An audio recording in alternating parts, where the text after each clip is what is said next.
ಸಮಸ್ತ ಕನ್ನಡ ಬಂಧುಗಳಿಗೆ ಕನ್ನಡಿಗರ ಸ್ವಾಭಿಮಾನದ ಪಕ್ಷ ಕನ್ನಡ ದೇಶದ ಪಕ್ಷದ ವತಿಯಿಂದ ಶರಣಾರ್ಥಿಗಳು.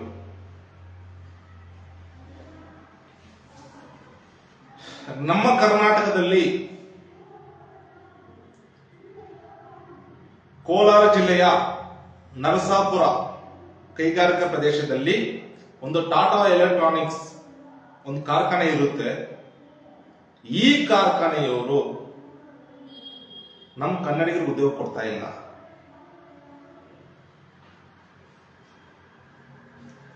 ಪಾಪ ಕನ್ನಡಿಗರು ತುಂಬಾ ಅಸಡ್ಡೆ ಇರಬೇಕು ಅನ್ಸುತ್ತೆ.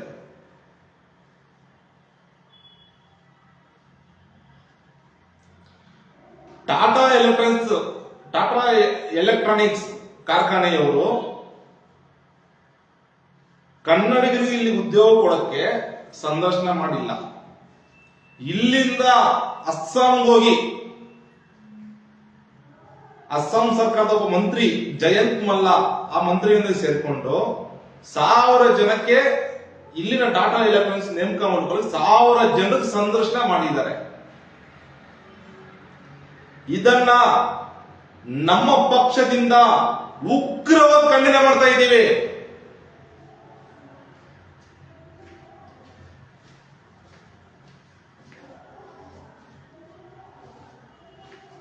ಮಾನ್ಯ ಬೃಹತ್ ಕೈಗಾರಿಕಾ ಸಚಿವರಾದಂತಹ ಮಲ್ಲನಗೌಡ ಬಸನಗೌಡ ಪಾಟೀಲ್ ರವರೇ, ನೀವು ಕರ್ನಾಟಕದಲ್ಲಿ ಹೂಡಿಕೆ ಮಾಡಿಸೋದು ಇದಕ್ಕೇನಾ? ಕನ್ನಡಿಗರಿಗೆ ಕೆಲಸ ಇಲ್ಲ, ಪರಭಾಷೆಗೆ ಕೆಲಸ ಕೊಡೋಕ್ಕೋಸ್ಕರ ನೀವು ಹೂಡಿಕೆ ಮಾಡಿಸ್ತಾ ಇದ್ದೀರಾ? ಏನ ಮೊನ್ನೆ ಕನ್ನಡ ಪರ ಹೋರಾಟಗಾರರು ನಾಮಫಲಕ ಅಭಿಯಾನ ಮಾಡಿದಕ್ಕೆ ಹೂಡಿಕೆ ಮಾಡಕ್ ಬರೋದಿಲ್ಲ ಹಾಗೆ ಹೀಗೆ ಅಂತ ಹೇಳ್ತಿದ್ರಿ ನೀವು. ಇದೇ ಸಲುವಾಗ ನೀವು ಕಾರ್ಖಾನೆಗೆ ಅನುಮತಿ ಕೊಡೋದು ಕನ್ನಡಿಗರ ಸಲುವಾಗಿ ಕೊಡ್ತಾ ಇದ್ರು, ಕನ್ನಡಿಗರ ಉದ್ಯೋಗ ಕೊಡ್ತಾ ಇದ್ರು, ಕನ್ನಡಿಗರ ಜೀವನ ಮಟ್ಟ ಸುಧಾರಣೆ ಮಾಡಕ್ ಕೊಡ್ತಾ ಇದ್ರು. ನಮ್ಗಂತೂ ಗೊತ್ತಾಗ್ತಾ ಇಲ್ಲ ಇದ್ರ ಬಗ್ಗೆ ಏನ್ ಹೇಳ್ತಿರ್ತಾವು.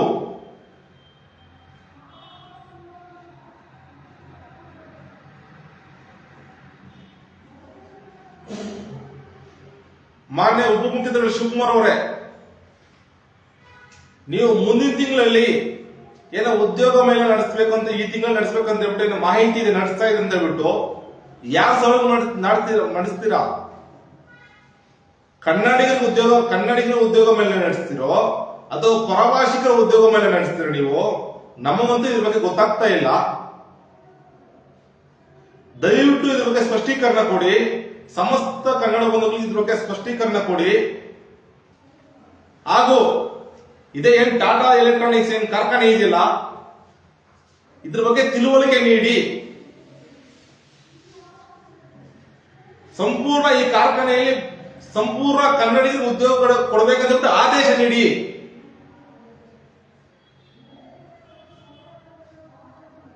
ಯಾವುದೇ ಕಾರಣಕ್ಕೂ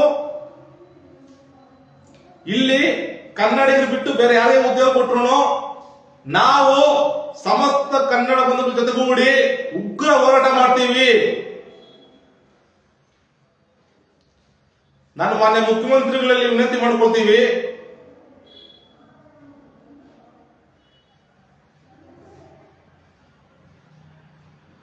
ಕನ್ನಡ ಕರ್ನಾಟಕ ಕನ್ನಡಿಗರು ಅಂದ್ರೆ ಉರ್ಕೊಳ್ಳೋರು, ಅಸಡ್ಡೆಯಿಂದ ನೋಡೋರು, ತಿರಸ್ಕಾರ ಮಾಡೋರು, ಇಂಥವ್ರು ಯಾವುದೇ ಕಾರಣಕ್ಕೂ ಯಾವುದೇ ಉದ್ಯಮ ಸ್ಥಾಪನೆ ಮಾಡಕ್ಕಾಗಿರ್ಬೋದು, ಒಂದು ಕಾರ್ಖಾನೆ ಶುರು ಮಾಡಕ್ಕಾಗಿರ್ಬೋದು, ಯಾವುದೇ ಕಾರಣಕ್ಕೂ ಅನುಮತಿ ಕೊಡಬೇಡಿ. ಸರ್ಕಾರದಿಂದ ಯಾವುದೇ ರೀತಿ ಸೌಲಭ್ಯ ಕೊಡಬಾರ್ದು ಅಂತ ಹೇಳ್ಬಿಟ್ಟು ನಮ್ಮ ಪಕ್ಷದಿಂದ ವಿನಂತಿ ಮಾಡ್ಕೊಳ್ತೇವೆ.